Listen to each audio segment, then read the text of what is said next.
Alhamdulillahirrabbilalamin. Baik jamaah maghrib yang dimuliakan oleh Allah, kita lanjutkan kajian kitab Kasyifatus Syajah Sarah Safinatun Najah tentang usuluddin dan fikih. Sekarang masih dalam bab fikih, yaitu bab tentang mandi junub, tetapi masuk dalam sunnah-sunnah mandi junub ya. Bismillahirrahmanirrahim. Wa sunanuhu sab'ata asyar. Dan adapun sunnah-sunnah wudunya itu, sunnah-sunnah mandi itu ada 17 sunnah mandi junub. At-tasmiyah, yang pertama membaca bismillah. Wa ghuslul adza, kemudian membasuh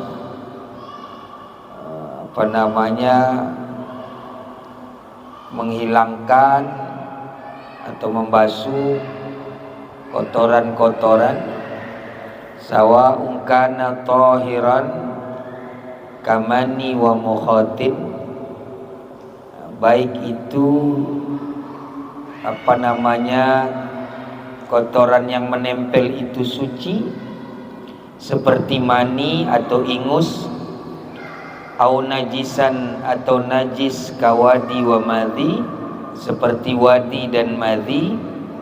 Wa dzalika idza kanat najasah, demikian juga jika ada najis ghairu mughaladatin, yang bukan najis berat, wa kanat hukmiyatin, atau juga najis hukmiyah, atau ainiyah, atau najis ainiyah, lakin tazullu bi ghaslatin wahidatin, yang bisa dihilangkan dengan sekali basuhan. Ammal ainiyah allati la tazullu bidzalika, adapun najis ainiyah yang tidak bisa hilang sekali basuh, qabla al-ghasli asyar, atau yang tidak bisa hilang dengan sekali basuh itu bukan menjadi sunnah, melainkan menjadi syarat wajib mandi. Segitu materinya, nanti kita perluas. Bismillahirrahmanirrahim. Jamaah maghrib yang dimuliakan oleh Allah, kita masuk dalam sunnah-sunnah mandi junub. Yang pertama ada at-tasmiyah, membaca bismillah. Membaca bismillah ini disunnahkan sebelum mandi junub. Tetapi sunnah yang model begini, bacaan ini harus lihat sikon, lihat tempatnya. Kalau dia mandi junub di kamar mandi, dia mandi junub yang ada tempat WC-nya, alias tempat buang najis kotoran di sana, maka tidak disunnahkan bersuara, cukup dalam hati saja. Walaupun dalam hati itu tidak disebut membaca, karena dalam hati itu disebut berniat, bukan membaca. Tetapi demi mendapatkan sunnah ini tadi, karena posisi mandinya di kamar mandi, maka jangan membaca bismillah dengan suara atau dengan lafaz, tapi cukup dalam hati. Tetapi jika dia mandi di tempat yang tidak di sungai kah, atau di luar bak mandi, di luar kamar mandi, atau di luar tempat yang buang kotoran, maka dia membaca bismillah dengan terdengar, tidak masalah. Nah, ini terkait dengan membaca bismillah. Itu sunnah yang pertama. Yang kedua, sunnahnya menghilangkan kotoran terlebih dahulu. Jadi sebelum mandi junub, hilangkan dulu kotoran atau membasuh ya bagian-bagian badan yang ada kotorannya. Kotoran dibagi dua. Satu namanya kotoran suci. Apa itu kotoran suci? Benda-benda yang dianggap suci tapi kotor. Di sini contohnya seperti mani dan ingus. Mani itu suci tapi kotor. Ingus itu suci tapi kok kotor. Nah, itu dilap dulu, dihilangkan dulu sebelum mandi junub. Atau najisan. Najis juga dihilangkan. Dihilangkan terlebih dahulu. Najis dibagi 3. Najis pertama namanya mughaladzah, najis berat. Kemudian najis ringan, mukhaffafah. Kemudian najis mutawassithah, najis pertengahan. Yang disunnahkan dalam mandi sebelum junub. Mandi junub ini, sebelum mandi junub disunnahkan membasuh atau menghilangkan kotoran najis itu adalah najis yang sekali basuh bisa hilang. Berarti untuk hal ini harus dilihat apakah najisnya itu termasuk mughaladzah. Tidak mungkin bisa hilang dengan sekali basuh.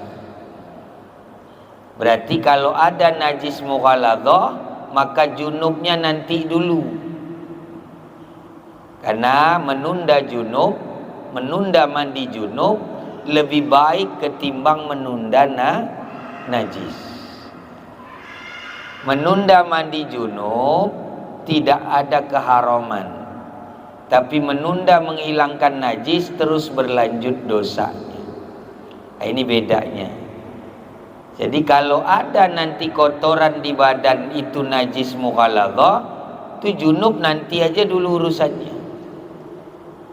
Kecuali najisnya tadi bisa sekali basuh hilang. Nah itu bisa sekaligus dalam ritual mandi junub. Dia langsung menjadi satu prosesi yang disebut dengan sunnah mandi junub.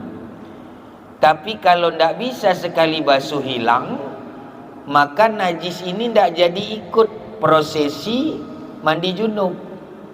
Dia terpisah tersendiri, menjadi syarat wajib sebelum mandi junub, bukan menjadi sunnah mandi junub. Nah ini bedanya. Kalau ada najis, baik mughaladzah atau mukhaffafah atau mutawassithah. Mutawassithah dibagi 2, ainiyah dan hukmiyah. Ainiyah itu masih ada bendanya. Hukmiyah itu air kencing yang sudah kering contohnya. Maka kalau itu yang dibasuh sekali bisa hilang, maka dia menjadi sunnah wudhu. Tapi kalau sekali basuh tidak juga hilang, dia tidak jadi sunnah, dia jadi sunnah junub, tetapi dia menjadi syarat wajib untuk mandi junub. Ini perbedaannya tentang yang disebut sunnah mandi junub. Yang kedua yaitu menghilangkan najis yang ada di badan sebelum mandi junub. Kemudian ada lagi sunnah mandi sebelumnya adalah menggosok-gosok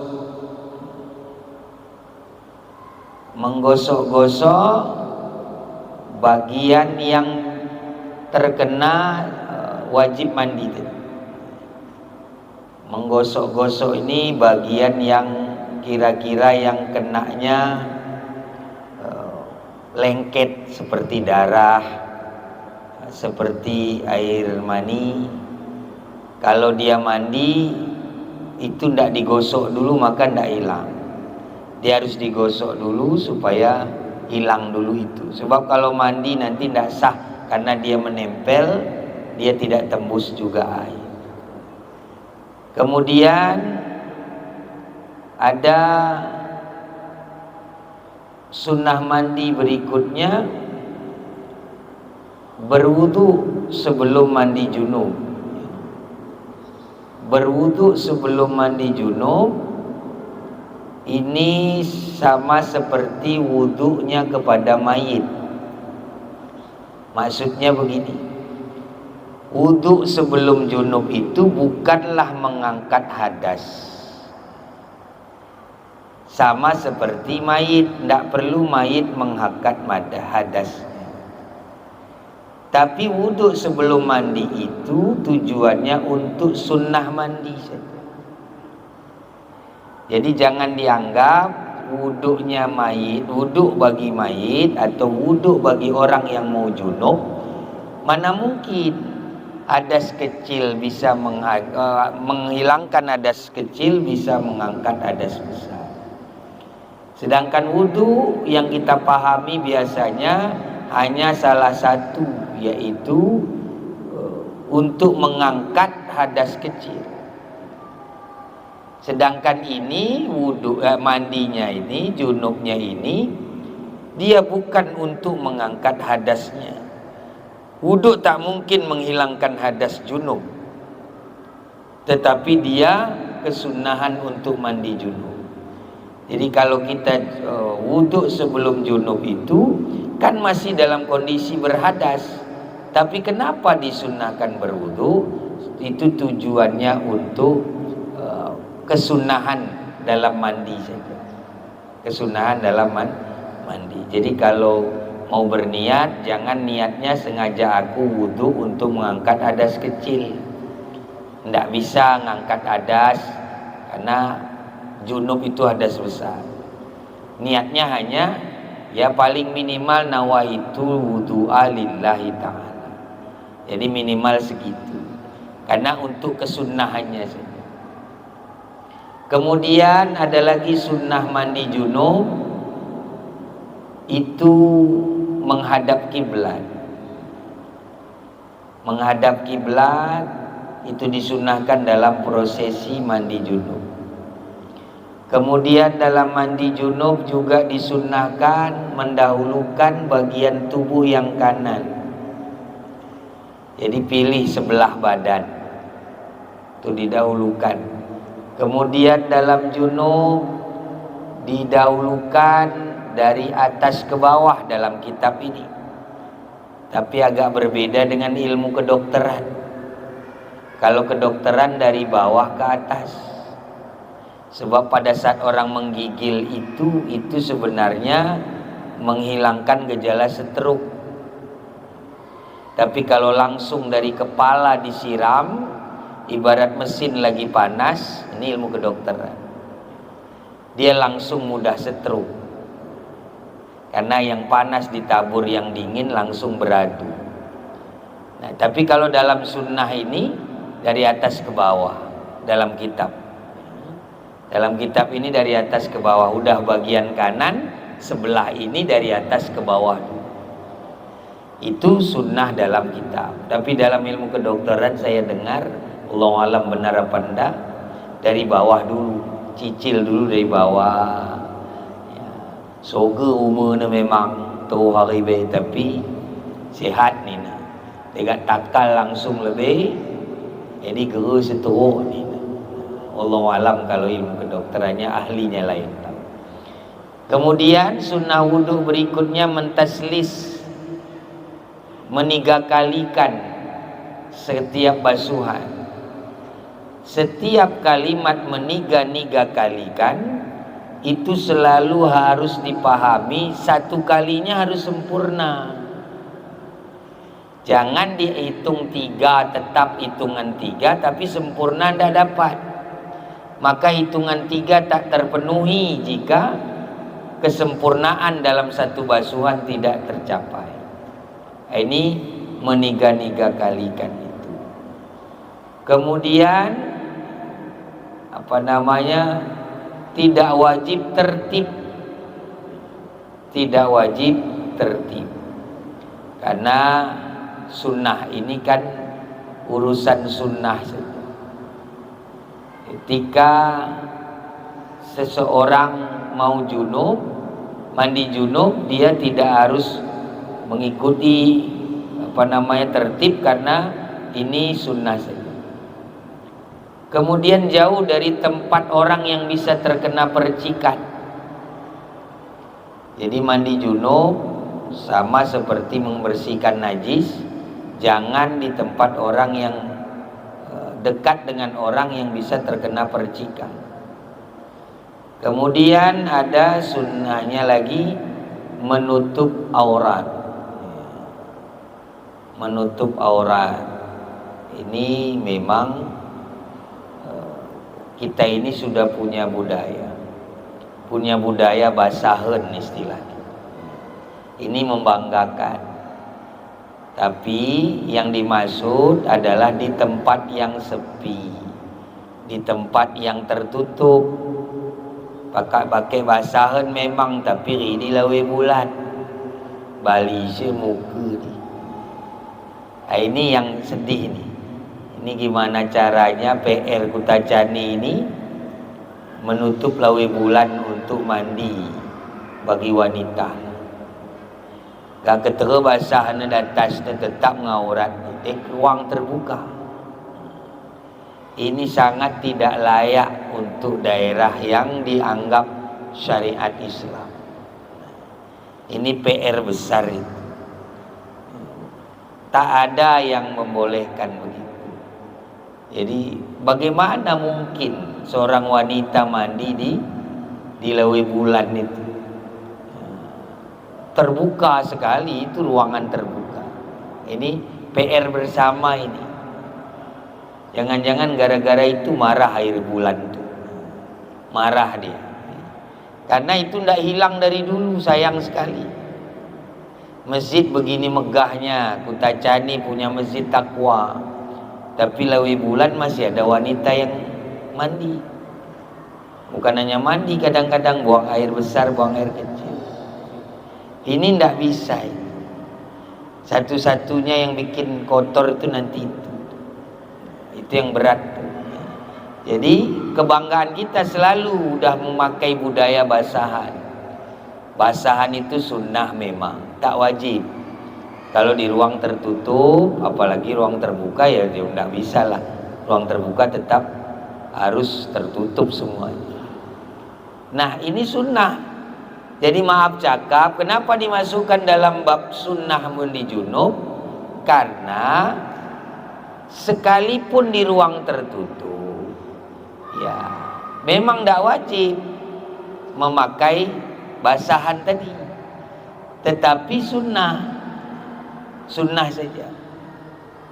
Apalagi nanti sunnah ini bisa ditinggalkan kalau darurat. Maksudnya darurat itu susah dia untuk meratakan air. Susah dia untuk meratakan air, karena meratakan air itu adalah fardu dalam rukun mandi junub, sedangkan memakai basahan itu sunnah dalam mandi junub. Sekali lagi, meratakan air ke sekujur badan itu adalah rukun mandi junub alias wajib, sedangkan memakai basahan hanya sunnah dalam mandi junub. Apalagi mandi biasa yang bukan junub, sunnah memang. Tetapi sekalipun demikian, derajatnya ini luar biasa. Luar biasa derajat sunnahnya, karena merasa malu dilihat oleh Allah Subhanahu wa taala atau dilihat oleh iblis laknatullah alaih. Jadi itu merasa malu. Nah ini sunnahnya. Nah dengan sunnah-sunnah ini, maka mandi junub tadi akan mendapatkan keutamaan yang lebih ketimbang yang tidak melakukan sunnah-sunnah tadi. Adapun bacaannya nanti sama seperti selesai wudu, keluar dari kamar mandi, baru dia membaca syahadat, kemudian membaca doa. Pada saat menggosok-gosok badan boleh pakai bahasa yang dibaca pada saat membasuh anggota wudu. Sama saja kalau untuk itu. Nah, lawan dari sunnah-sunnahnya ini berarti makruh. Yang tidak baca bismillah berarti makruh. Mandi junub sebelum baca bismillah makruh. Tidak menggosok-gosok sebelum baca bismillah makruh. Jadi lawan dari sunnahnya itu makruhnya. Tidak pakai basahan berarti makruh. Nah, inilah sunnah-sunnah mandi junub. Jadi yang sangat jadi poin kita khusus Kutajani Aceh Tenggara, bagaimana supaya lawi bulan tadi. Ini memang bukan bab junub, tapi terbetulan kena ke situ. Karena itu kok nggak bisa hilang tuh gimana? Berat sekali itu. Memamerkan seolah-olah ini sudah seperti semi Bali, seperti semi Pulau Bali, udah dipampangkan sepanjang lawi bulan kan. Tidak ada alasan untuk bisa mandi di situ, tidak ada alasan bagi kaum perempuan. Nah, ini yang sunnah-sunnah sebelum mandi junub. Wallahu a'lam bishawab. Boleh diperluas dengan masalah yang lain. Silahkan jika ada yang mungkin punya pertanyaan. Ini mic-nya siapa yang mau bertanya?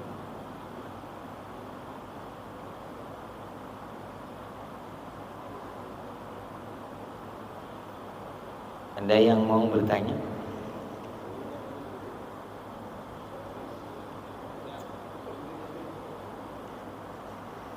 Adakah pertanyaan?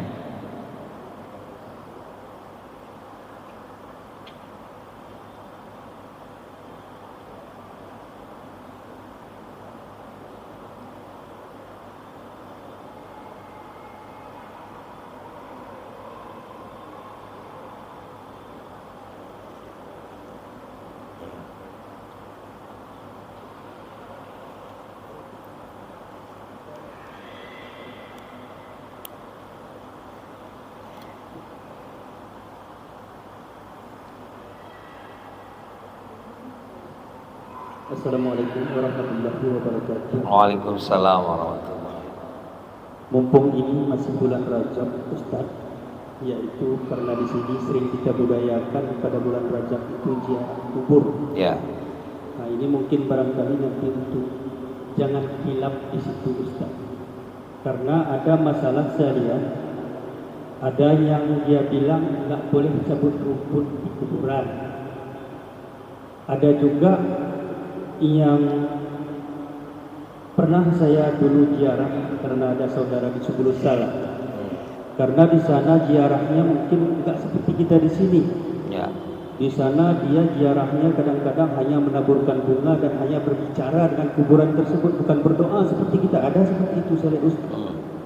Nah, biar enggak terjadi khilafiyahnya di situ, ada yang menyiramkan air kalau kita di sini. Di sana memang ada, akan tetapi tidak membaca doa seperti kita di sini. Ini mohon dulu penjelasannya Ustadz biar tidak terjadi khilafiyah. Maksudnya pertanyaannya apa, Pak? Ya, pertanyaannya ini apa hukumnya jika kita umpamanya menyebut rumput di kuburan atau menyiramkan air di kuburan, seperti menaburkan bunga di kuburan, apakah itu sunnah atau bagaimana? Mohon penjelasannya Ustadz. Oh iya. Baik, tentang mencabut rumput di kuburan atau menuang air ya, atau menabur bunga.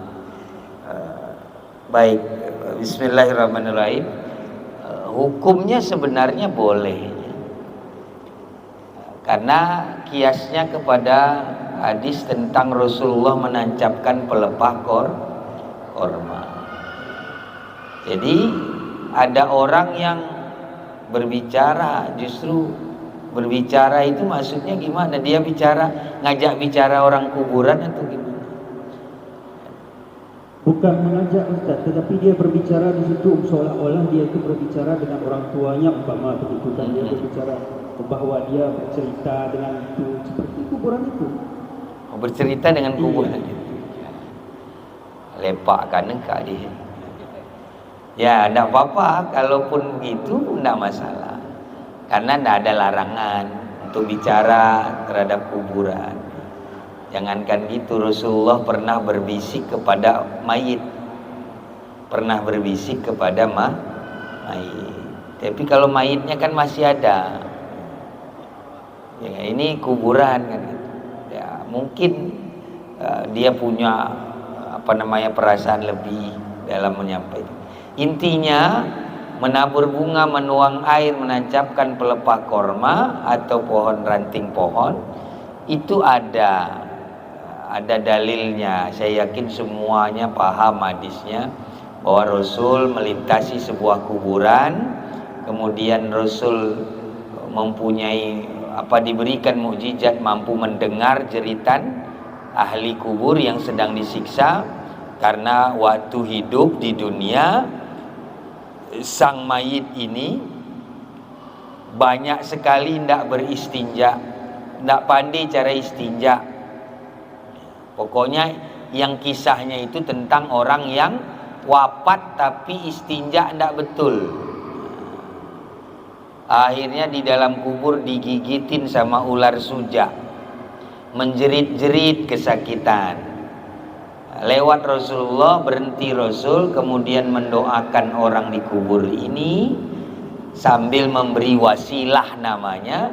Wasilahnya pelepah pohon korma. Ditancapkan untuk sebagai wasilah perantara agar supaya ya, walaupun permohonan tapi jangan terus nate-nate kan begitu. Jadi karena siksaan itu sangat berat, minimal diringankan. Kalau siksaan itu terlalu lama, minimal dipercepat. Kalau terlalu jauh, minimal didekatkan. Kira-kira gitu wasilahnya. Jadi ditancapkan pelepah kormanya sambil mendoakan selama pelepah korma ini belum kering, masih mengandung basah, maka selama itu jangan engkau azab ahli kubur ini ya Allah. Nah begitu, menuang air pun begitu. Dari sini kiasnya bahasa Nabi tadi, karena bahasanya selama belum kering, berarti sesuatu yang mengandung basah. Itulah terjadinya kok ada yang air, ada yang kembang, ada yang bunga, ada yang ranting, ada yang daun. Pokoknya syaratnya sesuatu yang mengandung basah itu itu yang dipakai wasilah untuk berdoa untuk ziarah di kubur. Wasilahnya saja. Tanpa itu boleh. Nggak doa pun boleh. Karena ziarah itu sendiri artinya berkunjung. Jadi berziarah itu berkunjung. Nah, kalau berkunjung biasanya ada yang dibawa, ada yang diberi. Nah, maka minimal ya kalau bahasa hadis yang lain, ketika ada orang baru mengucap salam saja ke kuburan, berhenti siksa kubur. Assalamualaikum ya ahlil kubur, ya ahlad diyar. Ya, itu berhenti siksa kubur tuh. Minimal kata malaikat terus mai beise rono. Minimal bang Edi lah pin tadina. Dia ndak terus pik isi dia terus. Kalau roh tadi gijak mai beise dia. Untuk isi roh dia. Untuk siapa dia mau berdoa ini? Minimal segitu pun dah alhamdulillah tu. Bagi ahli kubur. Apalagi ngasih doa walau sekedar Allahumma firlahu. Oh itu udah hebat. Nah, hadisnya siapa yang baca Allahumma firlahu saja, Itu kalau tadi kuburannya masih paling bawah, dinaikkan derajatnya agak ke tinggi, agak naik sikit. Kalau tadi paling gelap, diterangkan kuburannya. Kalau tadi paling bau, diwangikan kuburannya. Kalau tadi paling sempit, diluaskan. Itu baru Allahumma firlahu. Apalagi kalau baca fadilah surah Al-Baqarah khatam. Itu mampu membentengi azab kubur. Bukan khatam Quran Al-Baqarah aja. Apalagi ada budaya yang ngajak santri khataman selama 7 hari. Wah, udah. Ini cuman 7 Al-Baqarah saja. Cuman baca Al-Baqarah khatam, selesai azab kubur. Itu hebatnya Al-Baqarah. Kali-kali bagi jarah 2 juz ke kan. Kalau tertanggung. Ini kul huwallahu ahad kembali apa subuh. Jadi 2 juz saja selesaikan Al-Baqarah. Aman nih. Itu tafsirnya tentang Al-Baqarah. Benteng dari seluruh azab kubur itu ada di Al-Baqarah. Niat kayak. Oh, niatnya pas tawasul aja. Pas tawasul plain masuk naik tambahkan Al-Baqarah untuk khusus bandenda. Tawasul plain. Jadi biasakan membaca tawasul sebelum beramal. Ya, setiap amal mau baca Quran, mau bersedekah pakai tawasul. Pakai tawasul. Itu dibiasakan. Minimal bahasa tawasulnya ala hadhihin niyah likulli niyatin shalihah ila hadratin nabi khususan ila ruhi abi khususan ila ruhi ummi khususan ila ruhi ahli semadi. Masuk ke begini jadi tengku kandunan. Bahasa kita pelit. Aku dah sikal bersedekah ya Allah, aku niatkan banda keluargaku itu. Aku niatkan kepada itu. Baca Quran, khatamkan Quran, khatamkan Al-Baqarah minimal. Itu baru. Tapi sebaliknya, kalau ada yang main tancap-tancap saja ranting pohon tadi, main tuang-tuang saja air tadi, main tabur-tabur saja bunga tadi, main amparkan saja daun-daun tadi, ndak ngaruh apapun tu. Ende yuko mama cukai peda, buat ina dukun, tambur ina go balik, kai guna di. Sikeman pepe sayap, marulih di. Doanya yang penting. Ininya doanya yang penting. Jadi jangan sampai tidak ada keluar doanya situ. Ya masa dah hafal tu kalimat Allahumma firlahu balik makai. Misalnya langit ketujuh ni, bumi yang ketujuh, ya. Ada namanya hufratin niran, lubang neraka di kubur tu ada 7. Masih ada waktu? Masih ada. Berapa menit lagi? Hah? Berapa menit lagi? 5. Jadi ada lubang neraka namanya 7 di perut bumi. Ada orang berziarah Allahumma firlahu. Cuman itu pulang dia. Naik ke, kalau tadi dia di lapisan ke-7 yang paling panas, larva kalau nggak salah istilah teknologinya itu sangat merah sekali di sana. Di bawah yang ke-7 itu merah sekali apinya. Tanah bumi ini panas. Kemudian naik lagi misalnya. Besok ziarah lagi Allahumma firlahu lagi. Dapat lagi, dia naik lagi. Terus ya. Itu aja segitu. Apalagi ditambah kayak tadi semua. Apalagi doa ini kalau diijabah sebenarnya sudah cukup sekalipun kalau diijabah, tapi itu sudah tidak ada lagi siksa kubur sampai kiamat. Maka harusnya kalau ziarah itu betul-betul terus. Jangan ala kadar neplin go deh ke ulan meno balik teno. Angat su masuk kahsu. Tidak masalah lama atau bentarnya, yang penting serius. Yang mau dibacakan itu apa? Ada orang sekali ziarah bisa mengangkat seluruh siksa kubur, dan dia tidak lagi berada di dalam lubang neraka, langsung masuk ke dalam taman surga. Itunya yang perlu dikejar. Bukan rutinitasnya jeb rajab jarak, jeb megang jarak, jeb puasi jarak, jeb raya jarak. Oh ye dina. Tapi ketera cara bagaimana supaya sekali ziarah terampuni. Selesai ajab kuburnya, keluar dia dari lubang neraka hufratin niran, masuk ke dalam Raudhatul Riyadul Jinan. Jadi masuk ke dalam Raudhatul Jannah. Itu yang harus dikejar. Mudah-mudahan kalaupun ada yang merasa ragu, ya, nah ada tuh maaf kan banyak juga aliran mazhab yang lain. Kita mazhab Ahlussunnah wal Jamaah Asy-Syafi'iyah ini menganggap itu sunnah menuang, sunnah berdoa, boleh membaca-baca ayat di situ. Ada yang tidak sepakat, ya hargai saja. Karena sunnah ini banyak, sunnah takririyah, sunnah fi'liyah atau qauliyah.